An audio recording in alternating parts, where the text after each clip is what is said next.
expensive, we're staying at room 13. Usually airy and usually very, and that's just how my life goes. And I don't ever try to dress to impress. Fuck you, preppy assholes. On the 14th floor where the bathroom door don't lie. So happy we don't gotta worry about the cops. We could all get arrested for this, but when the body's mixed, I don't give a shit tonight. Alright.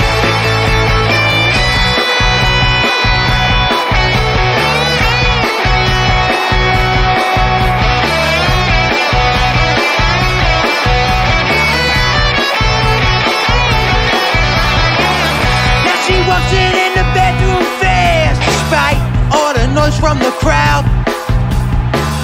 Now she's spent the sound of bathroom sink. Her mother would be so proud. Gets on a deed and there's a line to go pee, but the bathroom looks like a war zone. Oh man, fuck the Blackhawks. That's the only place my mind is at right now. Welcome into episode 106 of Phired Up. I'm Mike Gilletta. Joining me as always, Dom Consul and Chris Lucia. What's going on, fellas? Yo. Hey, what's up, Mike? How's Chicago doing? Not much. We'll talk about it. Windy? I'm sure we'll get to it. Yeah, windy. Hope the entire city burns the fuck down. That's kind of where I'm at. Fucking Blackhawks get everything. You know, it's 07 all over again. Except a little different, obviously. But the Flyers actually deserve that first pick. Right, exactly. Yeah, exactly. So it's a little different, but you know, they just constantly just get lucky. They're just a lucky fucking franchise. But before we get into everything, I got to tell everybody about our sponsor.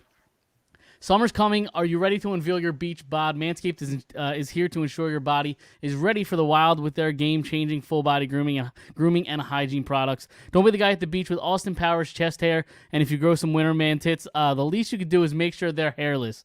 It's time to get ready for the hot guy summer by going to manscaped.com for 20% off and free shipping with the code PHIREDUP. Manscaped is dedicated to help you increase your confidence and level up your full body grooming game with the Performance Package 4.0. The kit comes with the essential Lawnmower 4.0 waterproof, cordless body trimmer and a ton of other liquid formulations to round out your grooming routine. Whether you're trimming your chest or the treasure chest in your pants, this is the best trimmer on the market. The trimmer features a ceramic blade designed to cut hair on loose skin and to reduce grooming accidents thanks to the advanced skin-safe technology. You can even trim an arrow pointing to the promised land if you're bold enough. Inside the Performance Package, you'll also find the Manscaped Crop Preserver Ball Deodorant and Crop Reviver Ball Toner, an anti-chafing ball deodorant and moisturizer because we know how painful chafing can be when you're wearing when you're wearing your bathing suit all day. No one likes nose hair, so their package also comes with the Weed Whacker 2.0. You also get 2 free gifts, the Shed Travel Bag and the patented high-performance reduced chafing Manscaped boxers. If you're wearing sandals, you need to get the Manscaped Shears 2.0 Nail Kit. Having the right tools for grooming is essential. Do yourself a favor and always use the right tools for the job. Get 20% off and free shipping with the code PHIREDUP at manscaped.com. That's 20% off and free shipping with the code PHIREDUP at manscaped.com. Trim your chesticles with the besticles. A lot of good stuff going on in Manscaped. I love that one. Exactly. Yeah, exactly. So did you want to? What was that? No, you're good. Okay. I was delayed a little. So I teased to both of you that I kind of had a topic I wanted to kind of talk about, and I figured we save the Flyers for a little bit longer. Let me kind of digest my thoughts a little bit. So I teased it that, you know, obviously we talk more than just sports on this show. And I don't know if either of you saw last week the inductees for the Rock and Roll Hall of Fame were announced for this year. Have either of you seen the list? Yep. Oh, you have seen the list. Okay, you have seen the list. So I kind of wanted to go over the performer category and kind of see what you guys thought of each group. If you think it's warranted them getting in, or kind of go band by band or what is the criteria for this? Do we know what the criteria is? I don't know what the criteria is. I would just say impact on music. Because, first off, I think the Rock and Roll Hall of Fame needs to throw out the rock and roll part. It's the Music Hall of Fame. Let's just kind of call it what it is. Country artists have got in. Rappers have gotten in. It's the Music Hall of Fame. Well, I think it's because it started as the Rock and Roll Hall of Totally, Fame, for sure. and, I think that's why they keep it like that. But For sure. So the first person to get in, Kate Bush. I don't know Thoughts? enough about her. Okay, the only thing I have about Kate Bush is she wouldn't be on this list if it wasn't for Stranger Things. Like, is that fair to say? She had True. one song that came out, 20 or 30 years after the fact that was popular in a TV show, and people randomly started. I didn't even know that was her. Yep. Yeah, No, running up that hill or whatever the fuck it's called. Yeah, that stupid song. Yeah, yep. I to be honest, I didn't even put the two together until you just said it. Yep. It's the only reason why she's inducted. Okay, so it was around for an entire like the entire summer last year. Yeah, right, exactly. But again, obviously we're all younger, so maybe if you ask somebody that grew up during that time, maybe she was fucking gigantic. But you still, wouldn't. Right, exactly. That's my point. It's a little a great artist, but especially when a band like Iron Maiden gets shafted. Like Iron Maiden, I think has had more impact, a bigger impact in music than Kate Bush, personally. yeah, I know Iron Maiden, who Iron Maiden is. I don't know who Kate Bush is. I mean, I know now because of the song. Yep. One song is Vanilla Ice in the Music Hall of Fame, Rock and Roll Hall of Fame. My guess is no. I don't believe so. I don't believe. Oh well, that would be like synonymous to one hit wonder. Exactly. What about Rick Astley? Is Rick Astley?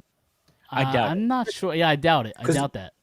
Because getting Rick rolled is definitely, that song's definitely way more popular than Running Up the Hills, right? You'd have to think for like YouTube hits. Yeah. If that's what they're going off of. I'm just trying to think of what the.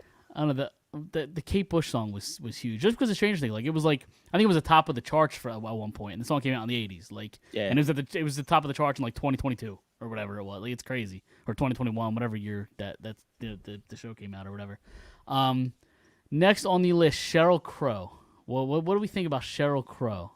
I don't. It's not particularly like my style of music, but I think she's probably Hall of Fame worthy because of she's country music, right? Is she? Yeah. I guess she's country music. She had I think she had that one song with Chris Rock the one time. That's the only thing I know about Sheryl Crow. I mean, I believe she's country music, or at least somewhat like in that realm.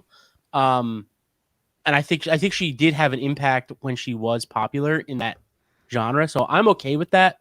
It's not particularly like my favorite thing in the world. Fair enough. Yeah, I think she's like country, like real country, like 90s country. Yeah, real country. Sorry, yeah.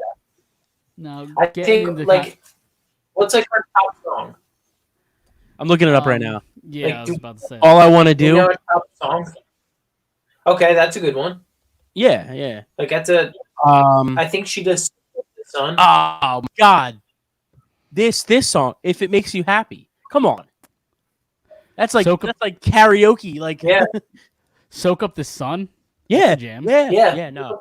Yeah, way better than Kate Bush. Way better than Kate Bush. I agree. Moving on, kind of our era a little bit. Missy Elliott.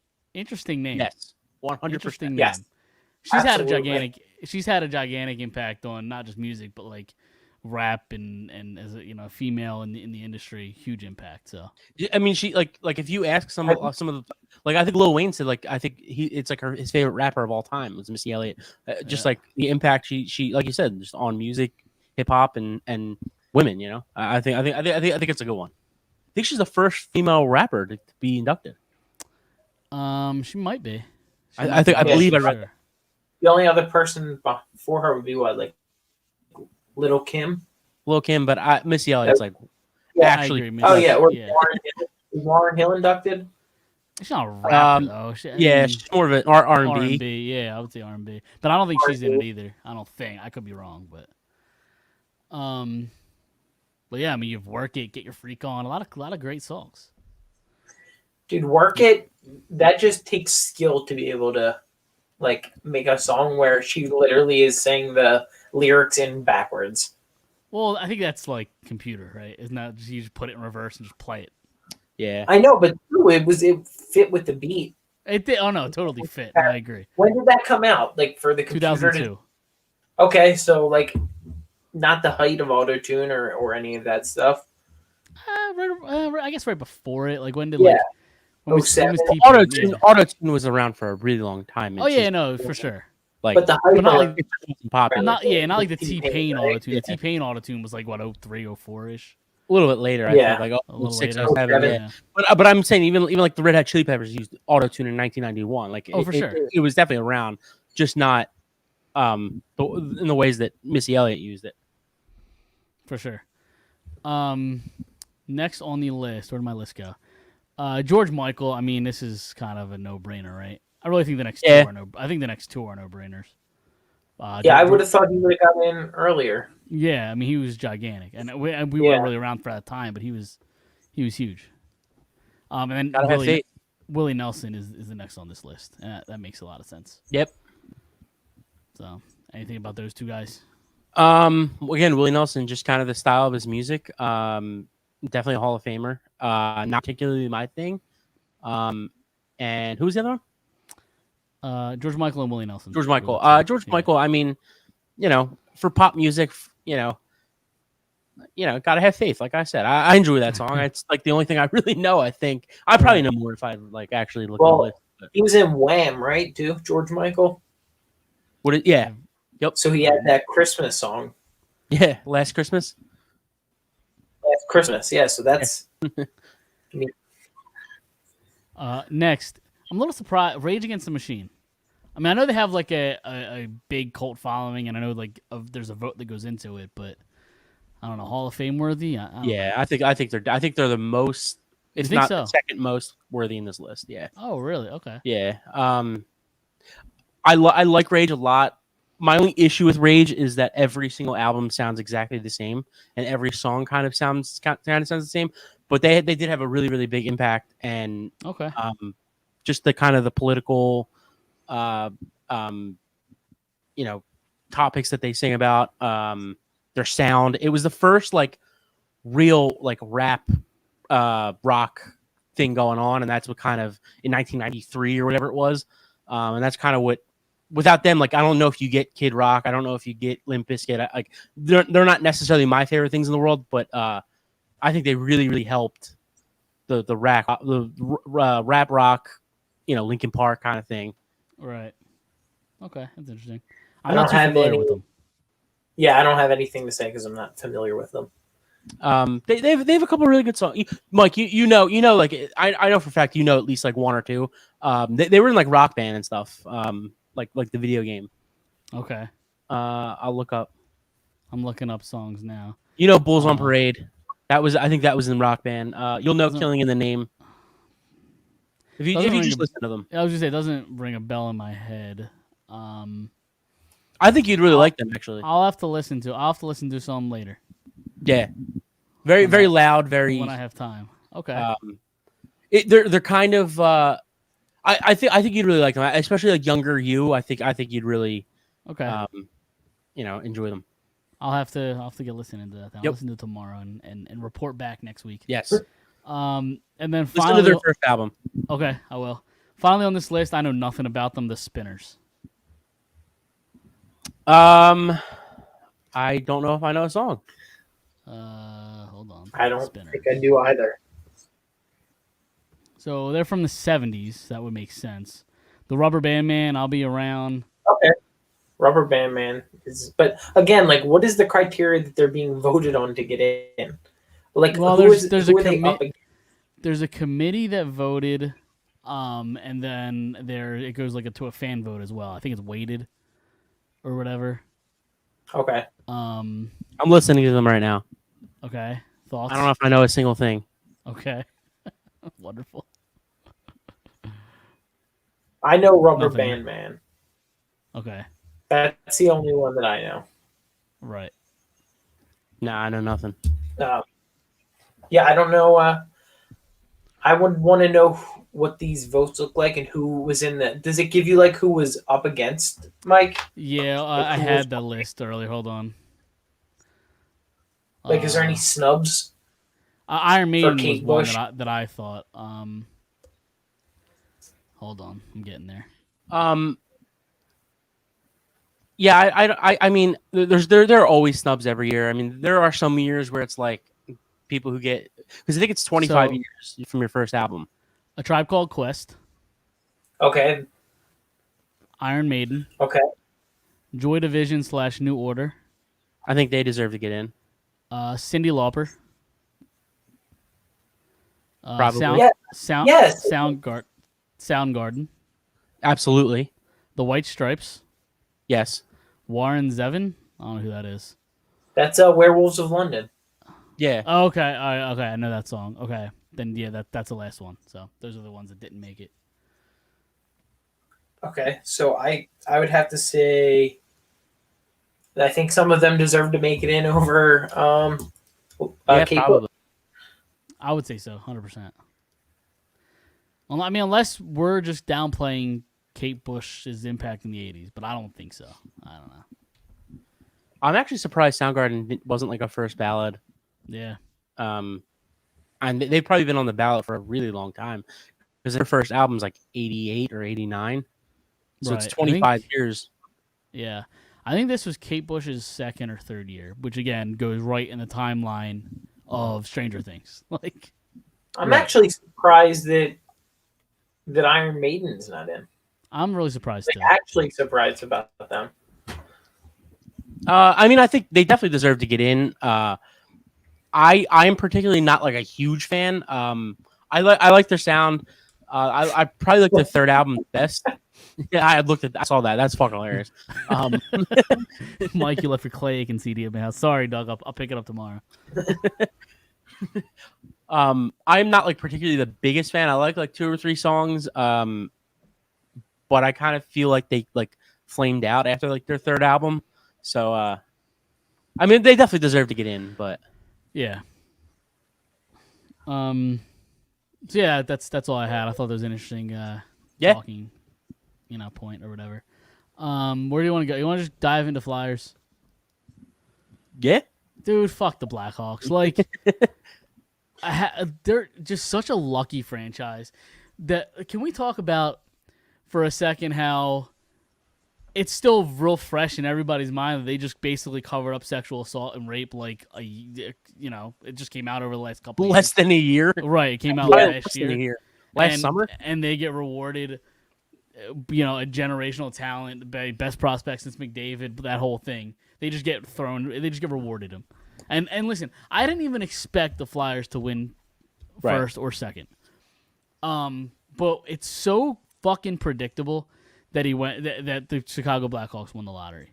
It was easy. It was easy money that you could have said he was going to the Blackhawks. It's that fucking predictable because it's on par with the NHL. Before I say anything else, this might be the first time we lead the show with the Flyers, other than the Brian Propp interview. It might be. It might be. It's actually like despicable because like there have been other franchises. I think I said it to you, Mike. Like that have gotten in trouble for a lot less, and have had their first round pick taken away. And the Arizona Coyotes held illegal pre-draft workouts. They weren't allowed to have contact with prospects. They had pre-workout like meetings or whatever with prospects illegally. They got stripped the first round pick. The New Jersey Devils gave Ilya Kovalchuk technically a legal contract at the time. He went away. He violated his contract because of that. It was so bad they sent him back to Russia. Right, exactly. So it was a bad contract. They fined them a first round pick. They ended up getting it back, but they still in the beginning fined them a first round pick. They took it away, first and second, I believe. If you ask me, those two things are far less egregious than covering up an entire sexual assault case. Right. I mean, was Tortorella there for that sexual case? No. He never coached the Blackhawks. It's Quenneville. It was Joe Quenneville. Who was the coach during that time? Oh, you. Yeah. Okay, Joe Coach Quenneville. Q. Yep. I listen, and like I understand why they do this because it's Chicago and it helps the league. Who gives a fuck? No.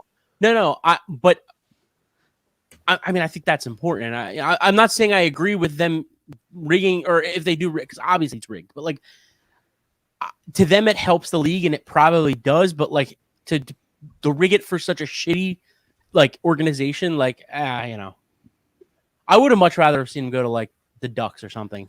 Yeah, because he would have rot in Anaheim. No, I mean, I wouldn't have to care about him ever again. Well, that's what I'm saying. Like at least if he goes there and he stinks, then like it's not a big deal. But like if he goes there and changes a franchise, like Chicago didn't get to suffer like most other teams. Like I don't know. They started the rebuild last year. Right. They started the rebuild last year. I don't know. If he would have went to Anaheim, I think he either could have really helped or wouldn't have mattered.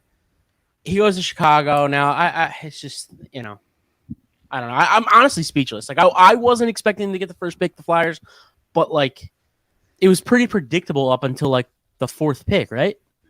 Yeah, the only thing that changed was Columbus moved from 2 to 3, and Anaheim went from 1 to 2, 1 to 2, and then Chicago went up to 3, or I'm sorry, up to 1.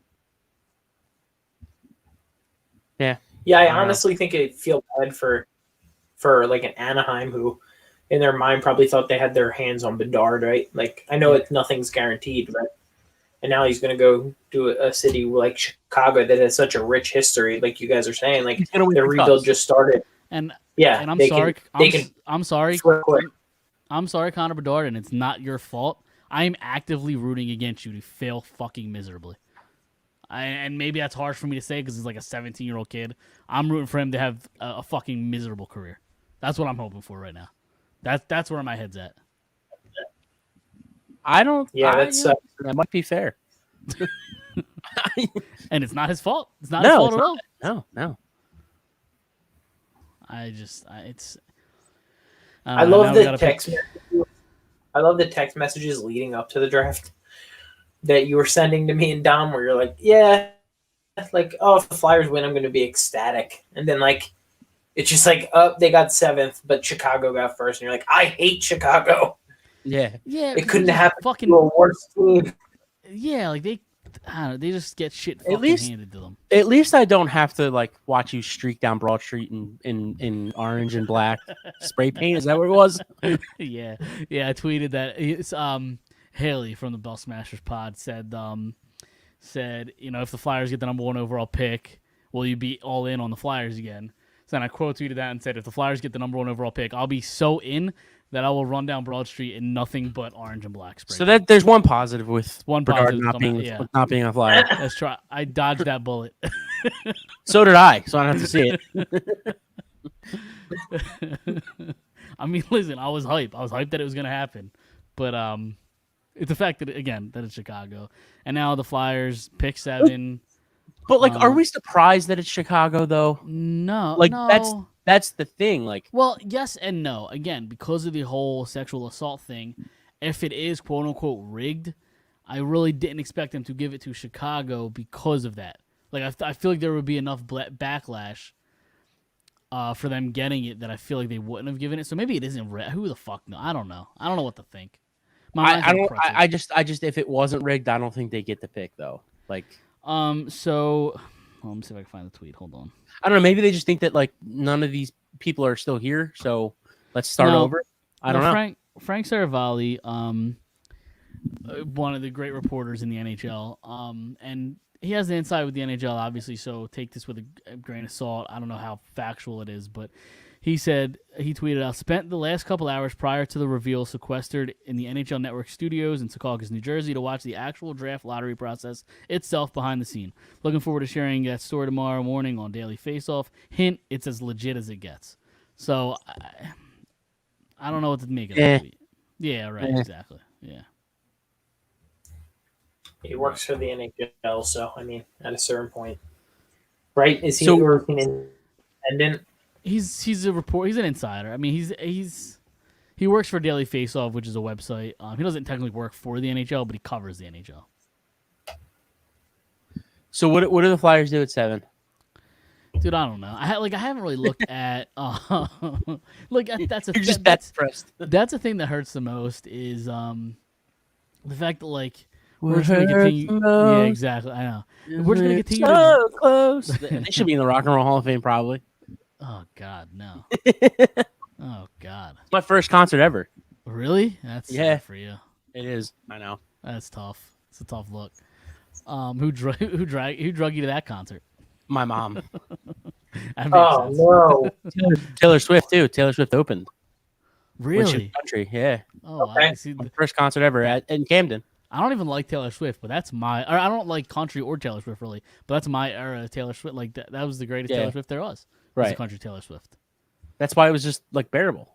Right, and then you had the Rascal Flats, and you're like, all right, can we leave? I was just telling somebody that like the other day, like, literally last week, like the reason I play guitar, like I learned to play the guitar was because I went to that show and was like saw a guy play a guitar and like I turned to my dad and I was like, that's not real, right? He's like, no, that's real. I'm like, I don't think so. He's like, no, it's real. Yeah. I was like, holy shit, I kind of want to do that.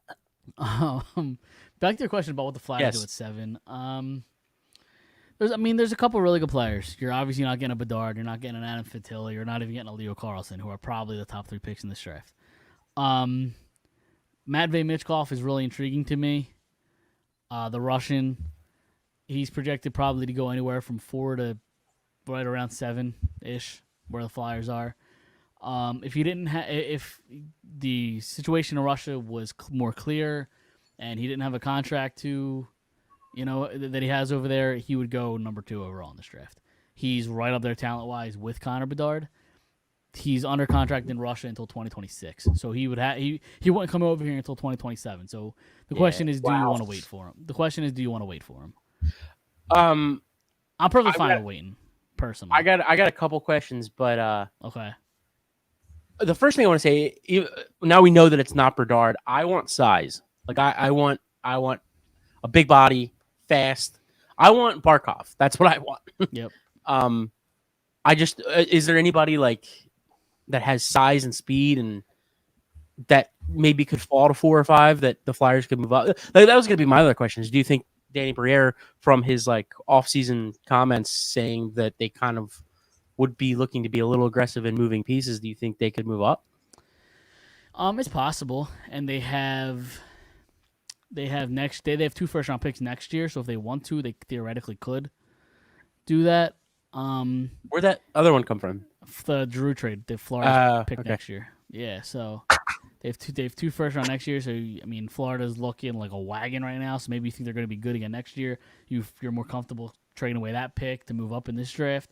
That's possible. I talked about Leo Carlsson. He's probably going 3rd overall. Columbus has that pick. I'd be very surprised if they were moving out of that 3 spot, especially in division. But he's 6'3", around 200 pounds. He's a big body. He's shifty. He's dynamic. Great player. I think he's kind of out of reach. Will Smith, which I don't want to take him just because of his fucking name personally. Keep my name out, out my wife's mouth or whatever. Exactly. Yeah, I don't want to take him just because his name's Will Smith. If I'm being honest, but he's around 6 Good foot. catcher. He's right. He's around 6 foot. Yeah, does he play catcher too? No, he does not. He's around 6 foot, so I mean he's not small, but I don't know if he's not big. He's a 200-foot guy. There's little questions when it comes to skating. Damn, he's big. No, I thought it's not I meant. No, he's a 2-way. You know what I mean. So he, but there's been questions about his skating ability, which is a concern when you're picking that high. Yeah, I don't know. Okay. I haven't really done the proper scouting yet because I was. Did you expect it, Connor Bedard? Not that I expected. I was just very hopeful. Oliver Moore is another one that people are high on. He's around 6 foot or 5'11" ish, give or take. People are high on him. We'll see. I don't know. You know what I need? I kind of need McDavid and Draisaitl to hate each other. That way, Draisaitl can come here. Okay, I like that. I mean, obviously I would love McDavid, but they're never going to get rid of him. So no, unless he leaves, which I'll take the second best player in the world. Yeah, they're a wagon. Oilers. He is stupid right now. Does he have any goals tonight, Draisaitl? No. Okay, because he has he has a chance to like break records and shit. Break record, yeah. What's he 7 away? So he has, I think, 12. I think the record is 19. So yeah, 7 away. Yep. Yeah, it's math. I think the record for most amount of goals in a series is like, what was it? What do you have? He's got- 4 in game 1? He has 6 already in this series, and the record is like 10 Yeah, or something like that. What? And it's only 2.5 games in. I mean, they're not.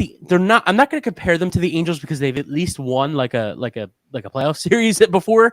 But it's like you have the 2 best players in the world, you know, and they just can't they just can't win. Like it's kind of funny how the parallel. They've always struggled with goaltending and defense. Yeah. And they finally have the Angels with pitching. Yep, they finally have a little bit of defense, but their goaltending isn't great. Yeah, and they're losing tonight. I like Skinner. Yeah, it's not great. You like it to be better. Yeah.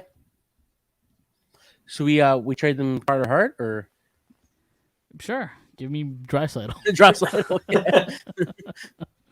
Sign me up. Who says no? Yeah, exactly. The Oilers. They'll laugh you all the way to wherever. I'm so distracted. I'll drive to Edmonton, and I'll go streaking in the snow in February. Can't pick them up. Did you say you'll drive to Edmonton? Yes. You know how fucking far Edmonton is? Leon Draisaitl's worth it. Like a flight there would be probably fucking like 7 hours or 6 hours. It's all right. Right? Maybe.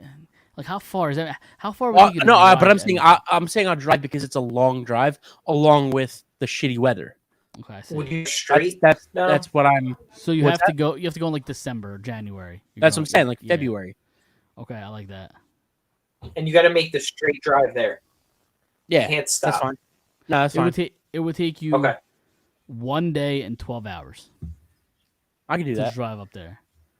Do you do that? How many Red Bulls are you drinking? How many what? How many Red Bulls are you drinking? How many 0. energy drinks? I don't drink Red Bull. I don't drink any energy drinks. He would just be high on life. He's going to get Leon Draisaitl. That's enough energy to get him going for 36 hours. Right. All right. I'd probably drive through America for most of it, and then once I hit Canada.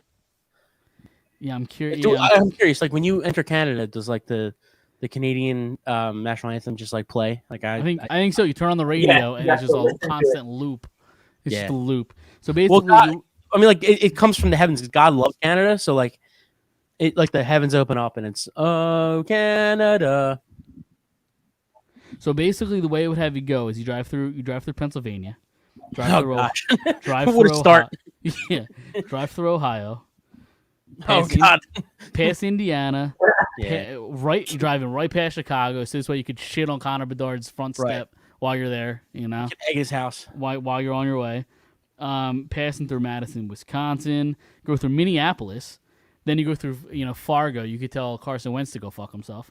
Then you enter through North Dakota, and then you're in Regina, you're in Saskatoon, and there you go. Then you end up in Edmonton. Nice. So I think you can make that trip. 36 hours. I think so. To kidnap Leon Draisaitl. Yeah. I like it. All right, Don, we'll look for you. Yeah. I'll check in. All right, sounds good. That's all I have for the Fly. I mean, I don't know. I'm in one. I'm disappointed. Well, the Flyers, we've been talking about them needing high-end talent, and they're not going to get it anytime soon. And next year, can't wait for them to pick fucking 9th. And then the year after that, 11th. And then the year after that, 10th. And then that's just what they are. They're just a mediocre team that's never going anywhere. Optimism. Yep. Okay. Yep. That's kind of where I'm at. So, where you guys want to go next? Phillies, Sixers? I heard something interesting today on the radio. Okay, let me hear it. Somebody called in, and I don't particularly listen to the radio much, like the sports radio much, but it was a commercial on every channel, so I decided to just pop it on, and somebody called in and said he put a $5 bet on the Phillies, the Eagles, and the Sixers to make. Dude, I told you about that. Remember? Oh, did you? Yeah, we talked about this. I think I talked about this a month and a half Now, ago. now I kind of remember. Okay. Yeah. Yeah, So but he's it's like a $10,000 bet.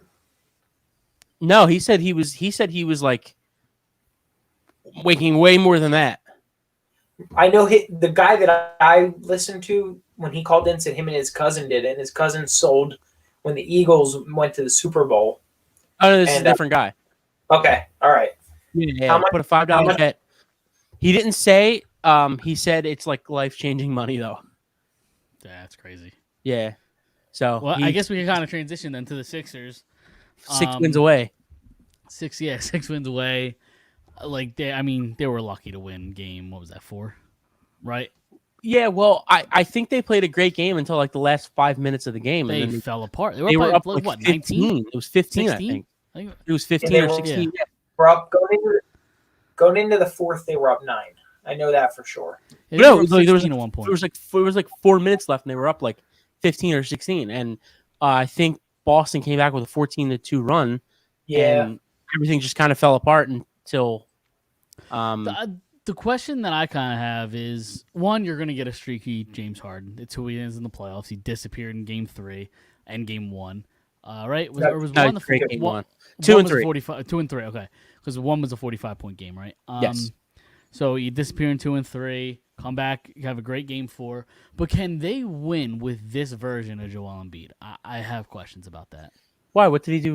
I don't think it I wasn't didn't. I don't think he looked that great. The I fourth thought he looked quarter. great the last The two fourth. games. The fourth quarter. I thought the fourth quarter he looked terrible. I think I he mean- got gassed a little bit in the fourth quarter, but I think he looked great. Listen, Yeah, and I think down the stretch, I thought he looked. Maybe gas is the right word. But when I you think, put up 30 and that's a horrible. I'm not saying you said he had a horrible game, but there are people that are out there saying he had a terrible game. If 30, 14, and but how I'm many sorry, of those? 30, 13, and 3 is a terrible game. How many of those points? shows you came how in the great fourth he quarter? is. Yeah, but how many points came in the fourth quarter? Oh, down the stretch probably when you not. need 'em? It's probably not much, but that's why you brought James Harden here. That's why you brought.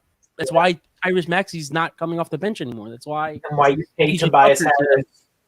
Yeah, I actually don't think Tobias is playing Yeah, I that don't- all either. Like everybody's He's crushing not. him too. No, He's he's the fourth option. Like, what do you expect? I would like him to step up a little bit. Like, you know how? Did you watch the telecast on ESPN? Like, with Jordan? Yes. So, like, sometimes he has to be the scorer certain nights, and certain nights he doesn't have to be. Like they were talking about that with Tobias Harris. I'd like him to be like a certain quarter. Like, hey, you got to be the guy this quarter. You got to go out there. Like, you see Joel's off, or you see one Harden's off. Like, hey, Toby, you got to score. Like, that's where you got to be. No, absolutely. And he gets paid like that, but at the same time, we have to remember that we say this every year with this guy. This is just who he is. I mean, he gets paid more than what he should be getting paid, but like, I don't know, man. For him being the fourth best scorer on this team, that is his role. I'm not expecting him to put up 30 like everybody else. Like, I'm not expecting him to do that. Like, I know what he is. I know who he is. He's gonna hit shots here and there. He's gonna get that ISO mid-range game. That's who he is. I mean, listen, it's not encouraging to see Joel Embiid fall kind of lose it towards the end of the fourth quarter there. But again, this is why you bring James Harden. That's why you have Tobias Harris as your fourth best scorer. This is why you have Tyrese Maxey in the starting lineup. PJ Tucker's toughness, like, you know. Yeah, one thing is, and I hate to do this, I think I owe PJ Tucker an apology. I think I do. I was shit out. I mean, I think. Do you though? Well, maybe not. Maybe not owe. Maybe I don't owe him anything, but I think his leadership, like the fact that he's getting in guys' faces and maybe calling out's not the right word, but I think the leadership, Absolutely goes a long way, much further than I expected it to. He's hit 5 threes this series, which is probably more than So, you like, expected from him. And one of them Going and three of them were in game 3. Right? What did you So, say? like, What'd you say? He hit 3 in one game. Yes. He had 0 points, 0 attempts. Game 1, I think game 2 he hit 1. Game 3 he hit 1, and then game 4 he hit 3, or it might have been 3 and then 1. I forget the order. But Yeah, I mean, listen, he brings the toughness, he brings leadership, he brings, he plays hard. Like he's always been this guy, but with that all being said, I don't know if they win the series. I'm still not confident enough. If they would have played a full 40 minutes, like or whatever, however long it is, I'm probably a little bit more confident. But like, just the fact that they can fall apart against this team matches up really well. I don't think the Celtics are this great team either.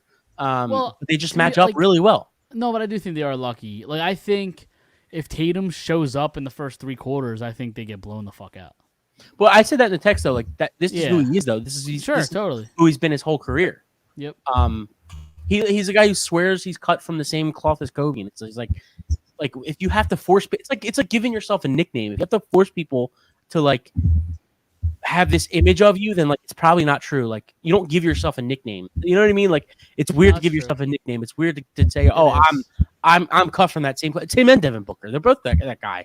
It's I don't know. I think Tatum's a very good player. I just think he does that every 4 games. He just disappears, and then late, what he did late was great, but.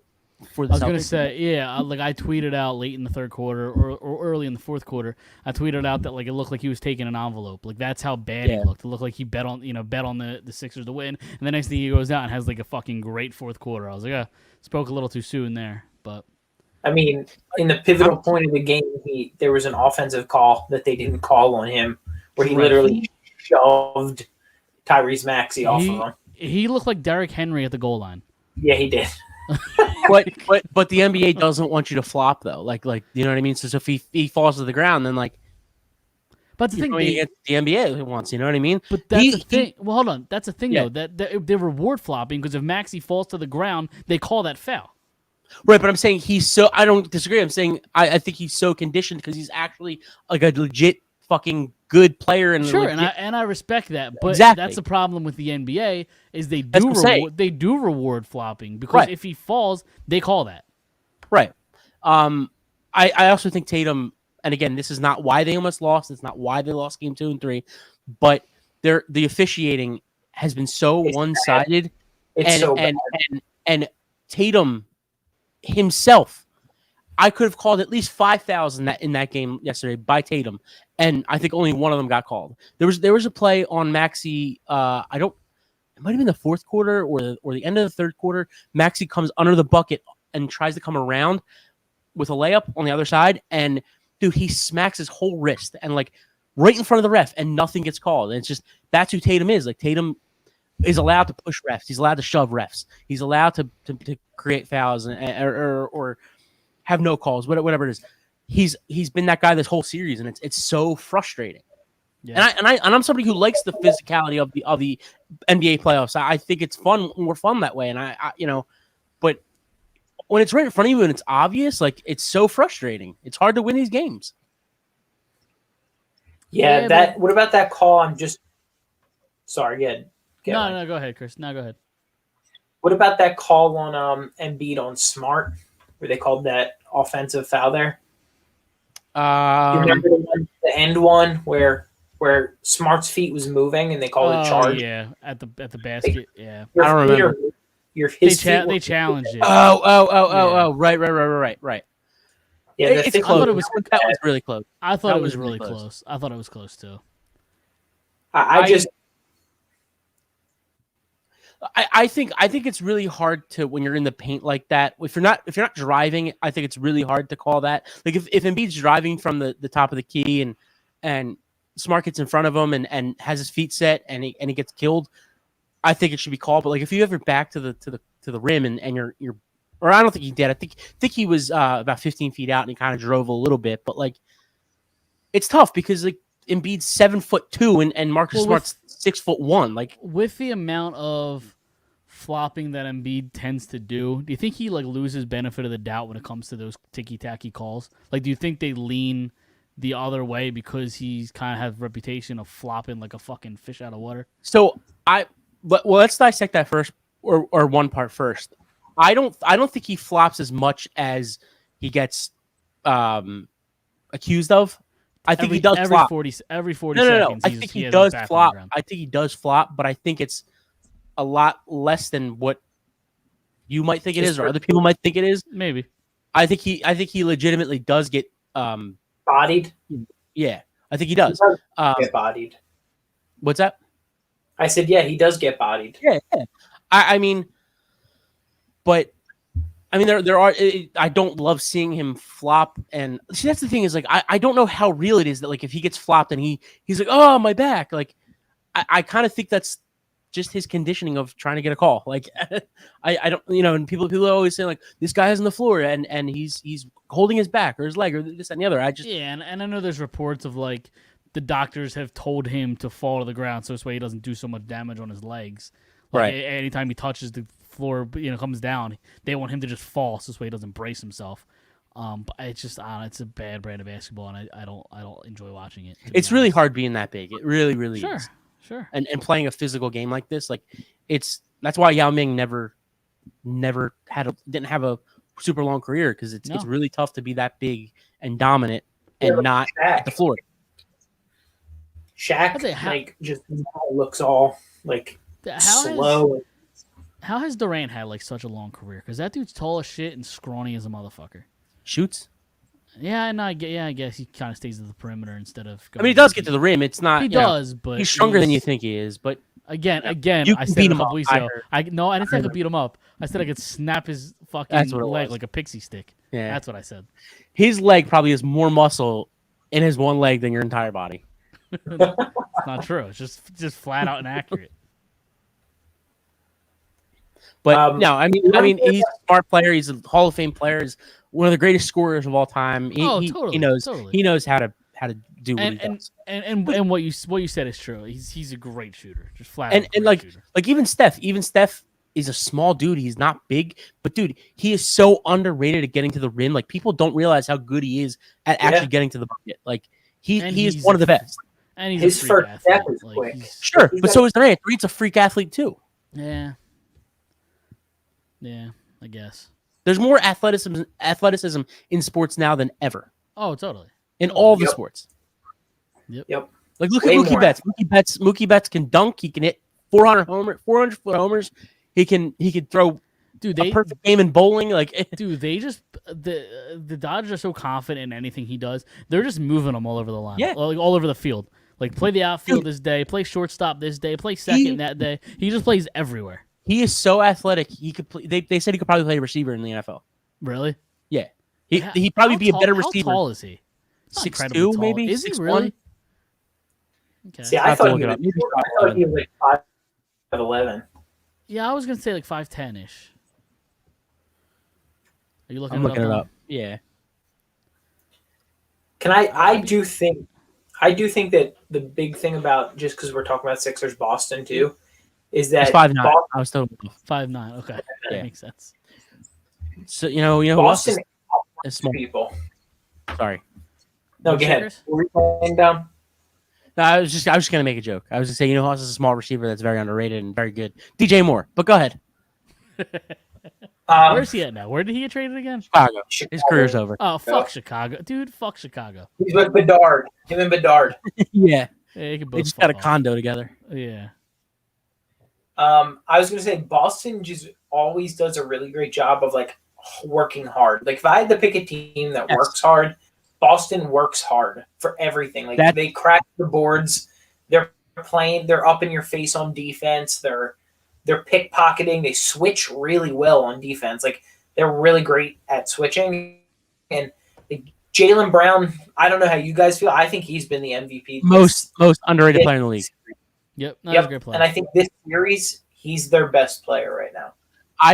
For anybody who's listening and not watching, I've been nodding my head for about 30 seconds now because Chris is spot on. And that's why Boston outmatches the Sixers so much, is because they outwork the Sixers. They outwork other teams. That's why Miami's where they're at. They outwork everybody. They rebound. Yep. They hit shots late. Like Boston was not hitting anything yesterday. Al Horford looked like he was 60 years old until the last 4 minutes of the game. And he just hit every shot. Dude, okay, when am I going to have to stop watching Al Horford play basketball? I agree. I hear you. Hopefully soon. I mean, he had great defense In the fourth quarter, he was. I mean, what did he have? 3 blocks in the fourth quarter. I think he held Embiid like 15% from the field or something. Like in the fourth quarter, the end of the fourth quarter. But that's what I'm talking about, though. Like that's what you're saying. Like that goes to what you're saying. It's they outwork everybody. Marcus Smart outworks even Marcus Smart like works his balls off. Yeah, that's why they win. That's why Miami's going to play Boston to go to the finals. Honestly speaking, like Celtics, if that ball's out of his hand at 0.1 of a second sooner, they win the game. Like 3-1. Like that's just that was smart, what right? they are. That was smart. That was smart. Right? Yeah. Tatum messed that up. What, by not taking it inside? Because well, first off, he had a he's shot. Supposed to be the guy, right? He gave up the shot. I don't know why they didn't call timeout. That was another thing. It was 12 seconds left, or however many. I think it was 12 seconds left. Yeah. Missoula they go up the court. Yeah, doesn't call a timeout, and Tatum didn't know what the hell to do with it. Yeah. Yeah, they make that guy seem like he's a genius. That Missoula. Everything they're like, oh yeah, he trusts his players. He trusts his players. He should have called a timeout there. Right. Look how he should have called a timeout. And look, I think you could still be a really good coach and just kind of make a mistake, but like, I don't know, man. It's just like they've got, and I don't care that the Sixers are the best 3-point shooting team in the league coming into the playoffs. I don't care that they're the best defense in the league, like going into the playoffs. Like, it means nothing when the playoffs come and you get outworked by everybody. When Brogdon comes into the game off the bench and hits huge threes, when Al Horford hits huge threes, even though he was ice cold for the first 3 quarters, that's what this team does. What's his name? Grant Williams hits huge shots late in the game. Like, this is what great teams do, and the Sixers just can't do that for 40 minutes. Like, it's frustrating. This is the best version of the Sixers probably in Embiid's career, like up to from top down. Like it's One thing I did want to talk about is I've seen people kind of, and we've obviously shown Glenn Rivers on the show a bunch, and I've seen people start to maybe give him his flowers a little bit and say he's coached a pretty good playoff so far. Are we ready to kind of give him a little bit of credit, or where are you guys at with Glenn Rivers? I think I don't think he's done anything like great or horrible, especially this series. I think he's just been very there. Yeah, like I don't like 2 years ago, like when Maxey was a rookie in that Atlanta series. Like, I don't give a shit how much Ben Simmons gets paid. You're coaching for your job every series. I don't care if you're Doc Rivers. I don't care if you're Greg Popovich, Phil Jackson. You're always coaching for your job. And they decided to keep Ben Simmons on the court in Game 7 Game 6 rather, when Maxey was hitting every shot. I don't care that he's a rookie. He's hitting his shots. So I don't think there was like anything like that in this series where it was like questionable, but like he also hasn't done anything to make me say wow there. Yeah. At least not that I don't think he's he's not great at getting, I don't know how to say this without like sounding weird. He's not great at getting Joel Embiid a breather, if you know what I mean. Like, he's not good at getting him off the court and letting him catch his breath.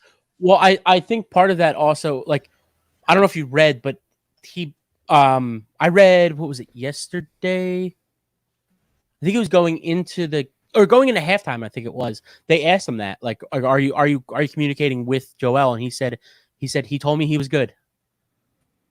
So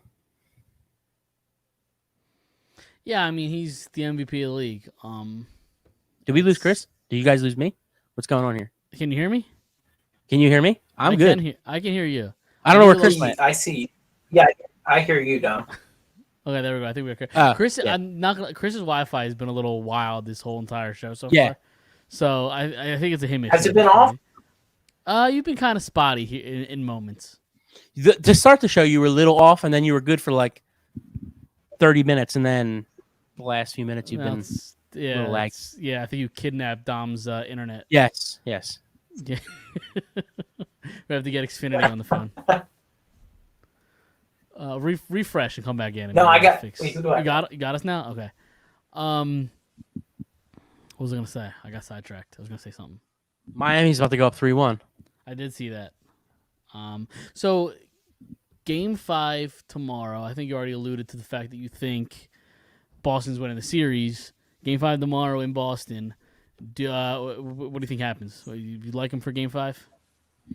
Well, here's the thing. It's like there's been 4 games and there's been 4 games, but like we've had 4 different versions of the Sixers. Like I don't know what's coming out. If I knew exactly what was going on, like I'd probably give you a better answer. But like if they come out the way they did Game 4, and they play a full game, like even if they do what they did in Game 4 at the end, like I'm confident enough to say they can beat this team. But 7.5 point underdogs, by the way. Okay. Game 5. That's stupid. That's just so stupid. It's the playoffs. I mean, that's kind of the NBA, though. I think that they were at home -2.5 yesterday, and then right before the game started, it got back to even. So I bet that number moves back at least towards like 5 or 4.5 by game time. Right. So I mean, you got to think of it like this: Game 1, they won by 4. Yeah, They lose Game 2, so they got blown out game 2. they don't think that Vegas doesn't think that the Sixers are going to win this game by a lot. yeah, I mean, they just don't think the Sixers are gonna be close because they just squeaked out of Game 4. Like they expect Boston to come back even harder at home. This is exactly what the NBA wanted. Like the NBA wanted the Sixers to win Game 4. Sure, it was the best possible thing. But now I think you're going into Game 5. It's like, and we'll see we'll see what happens. I know Embiid won MVP, and that's seems like that's kind of the most important thing to him. Hopefully, he could win a championship, but then I'll give a shit. I don't know. I don't know if I necessarily agree with that, but I don't agree with that either. I couldn't care less about the MVP. I'm saying I don't think it was the only thing that he's. I'd say the only thing I said. I think it was more important to him than a championship. Or okay, rather that I don't. Not this year. Maybe. I don't think it last year either. Honestly, I think last year he was focused on winning a championship. It's just he deserved it last year. Like if he wasn't going to win it last year, it's like, is he ever going to win it? Yeah. I think it's very important, but I think that narrative is way overblown too. You know what I got an issue with? I know we were talking about Tucker earlier. As the MVP, that a guy has to get in your face to get you riled up to win the game. That's like no one's riling up the best player in the world, LeBron James. You know what I mean? Like that guy is just no one has to. Here we go. No one has to do that. Here we go. Curry. No one has to do that to Kevin Durant. Do you know what I mean? No, sure, no, for sure. Like that, I do have an issue with that. No, sure, but there's always been questions about his maturity. Like, and maybe it's a different issue than his maturity, but like his head has always kind of had a problem staying engaged for a whole entire 4 quarters.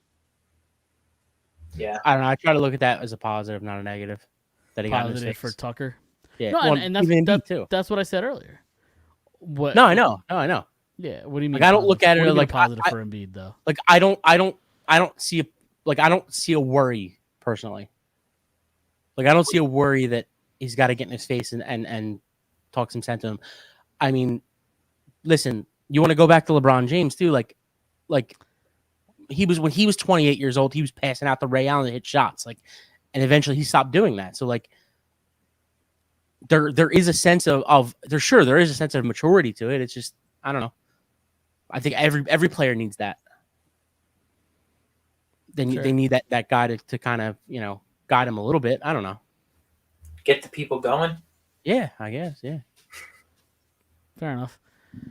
So we'll see what happens. Like I said, Game 5 tomorrow night, and then when's Game 6 and 7, if it goes that far? Well, it's every other. Well, it'll definitely have to go to 6. Okay, so Game every other day. 6 is Thursday. 11. Yep, you're right. Thursday, Saturday, rather.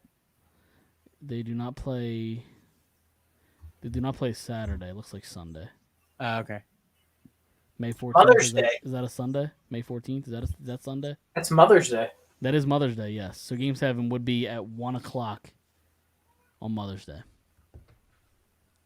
if it gets so far. But either way, we'll find out the results before next week's show. Is basically what I was trying to get at. So yeah, we'll see. A little bit of Phillies. The Phillies. I don't know what the fuck. Like, I know people are getting amped up about like the lineup, and they finally moved Schwarber out of the one spot and put Stott there. Like, I'm so over the lineup and caring about the lineup right now. I need pitching to get right because the lineup doesn't matter until their starting pitching figures it out. Who pitched Walker? Walker looked really Walker good. looked good. He looked He good. had a good game. He's up and down though. Yeah. I don't know, which I guess is what you expect from a number 4 starter. Right. I guess. I also, I mean, he gets paid a little bit too much money to be like that, but sure. is he the Tobias Harris of baseball? Yeah, Of the maybe. Phillies. Yeah. I think with Walker though, I don't think he's had a terrible year in the sense that like he has one bad inning every year, and I was kind of waiting for that shoe to drop actually Every start on Sunday. Yeah, that's what I mean. Every start. You said every year. I was like, one bad inning. Yeah, every year. yeah, I'll take that. no. So he has one bad inning every start. So, but he did look really really good. I think. Did we talk about Nola last week? I'm sure we did. I don't remember exactly. I think Nola's looked really good in his last 2 starts, last 2 or 3 starts. Walker. Well, I agree. He looked good. He didn't. When you're up 5-0, and granted it's the Dodgers and you have Nola on the mound, I expect you to win. To come away with that game with a loss, I don't love it. It's the second 5-0 lead he had opening day. Exactly. Remember his ERA when he's got a 5-run lead, like a 6. Yep. Yeah. Can't pitch with a lead. Can't do it. Yeah, I don't know. I'm just kind of I'm kind of worried that it's the same thing as last year too, where it's like I felt like we were on the show every week. It was one week we would say how great they looked, and the next week it was how terrible they looked. And then the next week it was how great they looked, and then how terrible. It's kind of the same formula, and it's just like we need to win a division here. Like I'm not content with. I mean, I'll take a wild card, but like I'm not like totally content with that. Yeah, Not with the amount of money that he's got.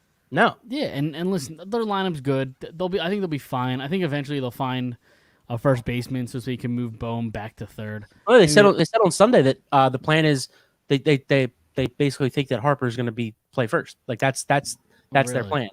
Yeah, that's what they said on the broadcast on Sunday. But how soon? Because, but then at the same time, Harper saying, "Well, if I don't play the field at all this year, that's totally fine." Like, I don't know if they have. I mean, I'm sure they have a plan, but I don't know that they have anything concrete and set. You know what I mean? Yeah, and I'm not saying he's wrong or you're wrong, but like also take into consideration that like he wasn't giving anything either about when he was coming back. Like, Totally. they've asked him 100 times, like, "Oh, when are you coming back?" Well, when they think All-Star I'm break. ready. Yeah, Yeah, well, no, I mean, he kept saying whenever they think I'm ready. Like Yeah. that, we're not going to rush anything. And what happens 3 weeks later? He's in the lineup. So like, I don't know. I heard them send the broadcast that the Phillies' plan right now is to have him play first base.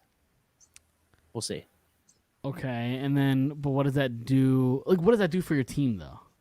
Like, obviously, you move Bohm to third, but then who becomes your DH? Like, or do you just go out and get one? Schwarber. Well, He is a liability. Who plays left then? I think they go back to that platoon for now, at least until maybe the deadline. To what platoon? Schwarber plays DH. Schwarber DH is you throw Pache or whoever, not Pache, but like one of what's his name, Guthrie or whatever his name is. He's horrible, Yeah. but I'm just saying. Sosa to play a little bit in left field. Jake Cave could come up. I still think they'll go out and get somebody. I don't think they'll do that till the deadline though. Well, yeah, no, totally. Yeah, I agree with that. Saying, if Harper comes back next month, June 9th, like when he's playing the field, clinic right they now. are.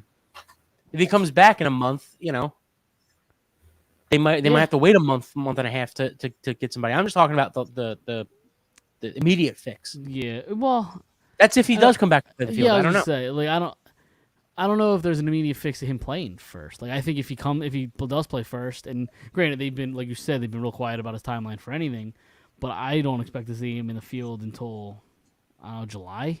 Is that too Well, far think of it away, like this: if he was supposed to come back in July, right after the Yep. All-Star break, Yep. they said that his timetable was probably the end of August to play the field. Okay. So does Theoretically, that move that up timeline 2 move up months? too? I don't know. I guess. I don't know. And also, it's wild. He's been fucking great. He's been unreal. He has been. Like I know he had the very first game he came back. He was 0 for 4 with like 3 strikeouts. But ever since that game, he's looked great. The no batting gloves. He went opposite field. Confusing. Yeah, it keeps confusing me, man. And then the very next at bat, he had like only 1 batting glove on. I don't know what he's doing. Yeah. I don't know what he's doing, but whatever he's doing, it's working. Because he's been great. Yep. So, but like I said, I think starting pitching is a big need right now. Ranger comes back, right? I was gonna say it looks like you're gonna get him in the Rocky series either Friday, Saturday, or Sunday, one of those games because you have a series with who do they have coming up? I just looked at it. Is it the Mets? Toronto. Toronto. That's right. They play Toronto. Is it a 2-game series with Toronto? What's with this like off day in between a home series? Dude, I don't know. Because They're off today and then they're off Thursday. They're off tonight. They have 2 games with Toronto. Then they're off again Thursday, and then they come back Friday. In Colorado. Yeah. Friday, Saturday, Sunday. And then they go to San Francisco. Also, like the every like the third game of every series, or every last game of the series is now like a day game, which I don't like. I don't mind day games. I want to watch it. Other than Odyssey, I know I'd say this every year. I hate the Odyssey app. I fucking hate it. So what happens if they play it at 1 o'clock or 2 o'clock or 3 o'clock? Like, what do you and mean, you what can't happens? listen. Well, I could see this is where there's fucking hypocrisies and everything. So I can't turn on the Odyssey app because according to Odyssey and MLB, New Jersey is not part of the Philadelphia network, which is fucking batshit insane. But I can log into the NBC Sports app, log into my Xfinity account, and I can watch the game anywhere. So I can do that. I can do that, but I can't listen to it on the app because New Jersey isn't in the Philadelphia market. Delaware and New York are, but New Jersey isn't. Makes no fucking sense. I don't know if you remember, Chris, or if you were part of the show back in last year when I was bitching about this. I went on an entire rant. So I don't remember if you were on the show or not yet. But when were you on the show when I told the story about me sending a picture of of where I was at? Yeah. I literally I worked right across the river, and I could literally see Citizens Bank Park from where I was at, and I sent them a picture. I was like, how am I not in the market? I can literally throw a rock and hit Citizens Bank Park. I sent them the picture, and I never got a response. I'm at a war with Odyssey. I hate Odyssey, and it's probably not even their fault. It's probably MLB's fault, but it's a joke that New Jersey is not the Philadelphia market. It's a joke. But New York and Delaware are. Again, doesn't make any sense. So, you guys got anything else you want to talk digress. about? I digress. Yes. You're having a bad night here. I am. I know. I need Edmonton to come back in this game. Uh-oh. I'm a big Oilers guy. No, I'm just a big Oilers guy. I don't know why. I want them to win. I just love Connor McDavid. Actually, you know what? I take that back. I don't want them to win. I want them to lose this series and Draisaitl and McDavid to get in a fight. Speaking of, I don't even know the transition I'm about to make. Speaking of all superstars potentially leaving, Toronto Maple Leafs are on the verge of getting swept in the second round. So he's a free agent after next year, right? Next year, yeah. So the potential or the breaking the 19-year first round playoff drought. If you get swept in the second round, does that even count? the Sixers. They literally didn't win a playoff series for 19 years. They finally do, and they're going to get swept in the second round. I love it. I think it's great. And I think I'll take Austin Matthews. I'll take Austin Matthews in orange and black. Oh, totally. Are you against that? Player. No, not at all. I would take it. What is Chris doing here? I don't know. Chris, you're on like twice. What is going on? Yeah, you're on right twice now? here. It literally kicked me out that time. It was like your internet's not good enough, and it like kicked me out. We gotta get on the phone to Xfinity. Is that how you have Xfinity? No, I have Verizon Fios. Oh, okay. Well, we gotta get That's on the even phone worse. Verizon. I know. I've had both. Both are terrible, but You guys got anything else you want to talk about? Did we get before any we get out of here? confirmation on the tweet about DeAndre Swift wearing the number 0? I didn't. I forgot to look that up. Does anybody know if that's true or not, Dom? I don't know. I'm not sure. I'm just gonna go with it is. If he said that, like, I want to buy his jersey, even though he might not be on the Eagles next year. Really quick, give me your review of the draft. Yeah, because you weren't here last week. Yeah, that was the best draft that Howie Roseman's ever had. Uh-oh. Yeah, I like that. Okay. I don't He's like had 2 really good ones in a row. Yeah, I don't like the Tyler Steen pick. Really? That's the only. Is that the guard? Yeah, from Alabama. That's the only pick I didn't like. I think I was a little bit of a reach there, but Okay. Other than that, I think it's an A. And then getting DeAndre Swift in the middle of the draft, like, I think only Essentially your 4th round pick. Yeah. Yep. So I can't find confirmation if that quote was true or not, but I did look up DeAndre Swift, and apparently the Eagles are looking to not just have him be a rental, and they're looking to extend him to possibly a shorter term deal. I would love that. That dude's going to be he's only 24 years old. Yep. I know he's injured a lot, but I'm okay with it. I'm okay with it if you have the running back. If you're going to be committed to the running back by committee, because I think he can be a really good running back if he gets 10 to 15 touches a game. I mean, he's only ever had more than 600 yards rushing once in his career. Granted, he's only been in the league for 3 years, but that's the thing is, like, I think he's a lot closer to being elite. What I wanted. Oh, like 10 to 15th best running back in the league, but running back by committee.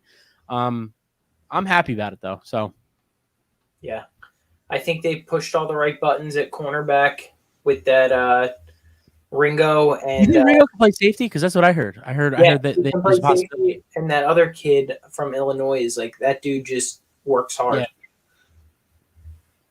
So I don't know if you listened to last week's show. We were kind of saying how the Eagles had I forget what it was. What's it called, Mike? The Red Star. The Red Star. Yeah, the Eagles had every single scout had a red star for the kid from Illinois, which basically means like they like his attitude, they like his. Oh, really? Yeah. Basically, all the scouts give like a red star player or whatever, or if all scouts give like their stamp of approval, and if every scout does it, it's like considered a red star or whatever, and they only give out a certain amount every so often.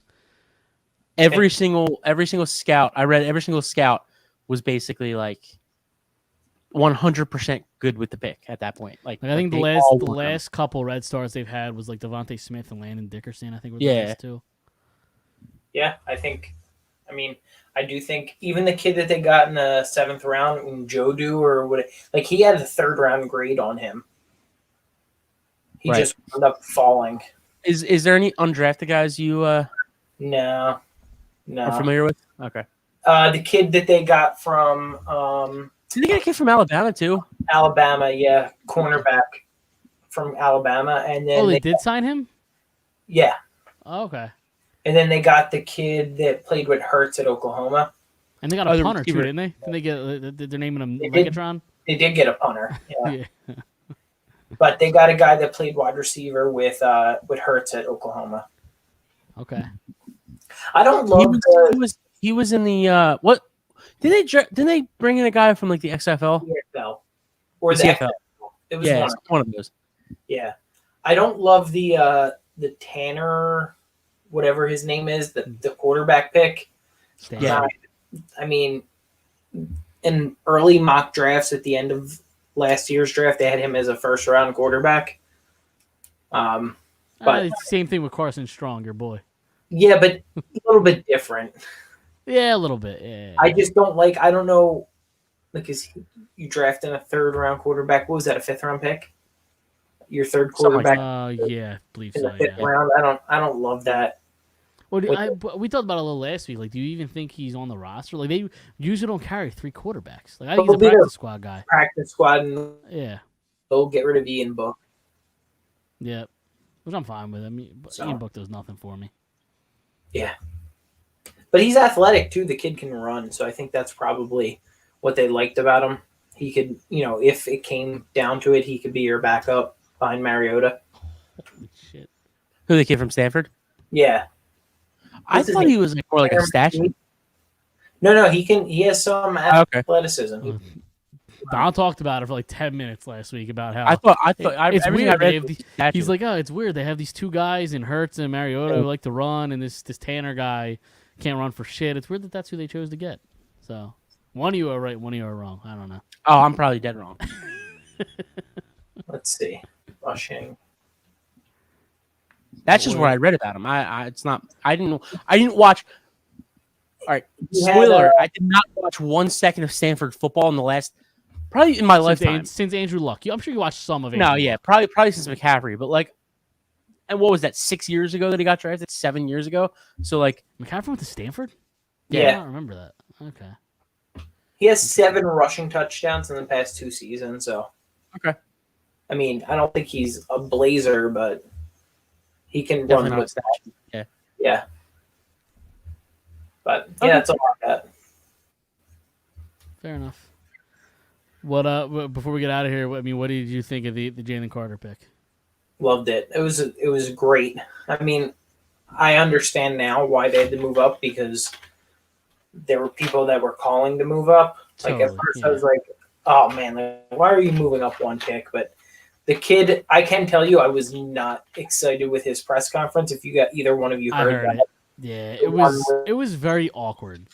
lackluster. Nolan Yeah. Smith like blew him out of the water. Like I didn't hear that one, but I've heard him talk, and it seems like he seems like he's a much better interview.